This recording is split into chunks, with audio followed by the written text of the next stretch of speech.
بسم اللہ الرحمن الرحیم۔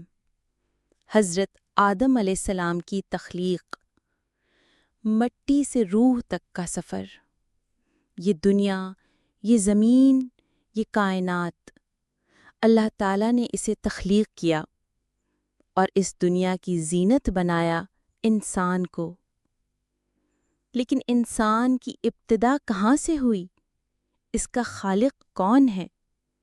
اور اللہ نے ہمیں کیسا بنایا؟ قرآن میں ارشاد ہوتا ہے، انی خالق بشرا من طین، سورۃ صاد آیت 71۔ بے شک میں مٹی سے ایک بشر پیدا کرنے والا ہوں۔ اللہ تعالیٰ نے حضرت آدم علیہ السلام کو مٹی سے بنایا، پھر اس میں اپنی طرف سے روح پھونکی۔ فَإِذَا سَوَّيْتُهُ وَنَفَخْتُ فِيهِ مِن رُّوحِي، سورۃ الحجر آیت 29۔ پھر جب میں اسے درست کر لوں اور اس میں اپنی روح پھونک دوں۔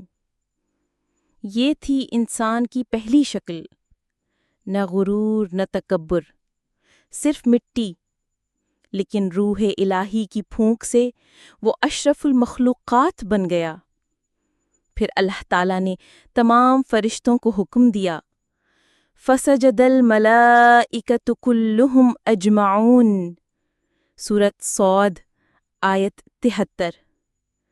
تمام فرشتوں نے سجدہ کیا سوائے ابلیس کے، جو تکبر میں آ گیا اور مردود ہو گیا۔ حضرت آدم علیہ السلام کو علم، مقام اور عزت دی گئی اور ان سے انسانوں کی پوری نسل چلی۔ اختتام۔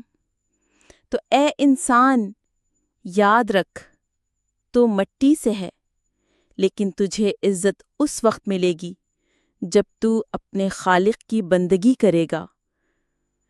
نور حریم، جہاں روح جاگتی ہے۔